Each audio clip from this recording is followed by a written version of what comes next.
মার্কিন president Donald ট্রাম্পের সঙ্গে ভারতের প্রধানমন্ত্রী নরেন্দ্র মোদীর ব্যক্তিগত সম্পর্ক একসময় খুব ভালো ছিল, কিন্তু সেই সম্পর্ক এখন অতীত বলে মন্তব্য করেছেন সাবেক মার্কিন জাতীয় নিরাপত্তা উপদেষ্টা জন বোল্টন। তার মতে, ব্যক্তিগত বন্ধুত্ব কখনো দেশকে ট্রাম্পের সবচেয়ে খারাপ নীতির হাত থেকে রক্ষা করতে পারবে না। এ থেকে সবারই শিক্ষা নেওয়া উচিত। শুক্রবার 5 সেপ্টেম্বর এক প্রতিবেদনে এই তথ্য জানিয়েছে ভারতীয় সংবাদ মাধ্যম এনডিটিভি। ব্রিটিশ গণমাধ্যম এলবিসিকে দেওয়া এক সাক্ষাৎকারে বোল্টন বলেন, ট্রাম্প আন্তর্জাতিক সম্পর্ককে ব্যক্তিগত সম্পর্কের চোখ দিয়েই দেখেন। তার যদি ভ্লাদিমির পুতিনের সঙ্গে সম্পর্ক ভালো থাকে, তাহলে তিনি মনে করেন যুক্তরাষ্ট্রের সঙ্গে রাশিয়ার সম্পর্ক ভালো, অথচ বাস্তবে তা নয়।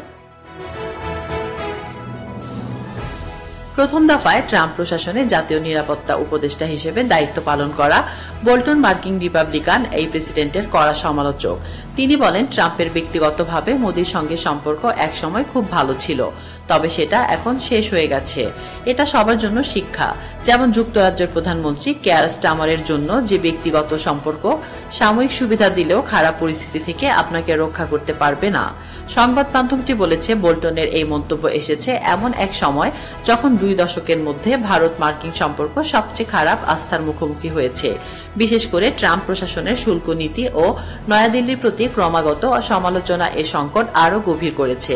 আগামী 17 থেকে 19 সেপ্টেম্বর যুক্তরাজ্যে সফরে যাচ্ছেন ট্রাম্প।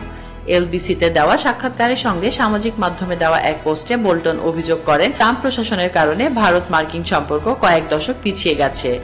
এতে মোদি আরো কাছে চলে গেছেন রাশিয়া ও চীনের। তার ভাষায়, বেইজিং নিজেকে যুক্তরাষ্ট্র ও ট্রাম্পের বিকল্প শক্তি হিসেবে উপস্থাপন করছে। উল্লেখ্য, সম্প্রতি বোল্টনের মেরিল্যান্ডের বাড়ি ও ওয়াশিংটনের অফিসে তল্লাশি চালিয়েছে যুক্তরাষ্ট্রের কেন্দ্রীয় গোয়েন্দা সংস্থা federal bureau of investigation FBI। গোপন নথি ব্যবহারের অভিযোগে ফৌজদারি তদন্তের অংশ হিসেবে এই তল্লাশি অভিযান চালানো হয়। তাসলিমা আক্তার শিমু, SBS বাংলা।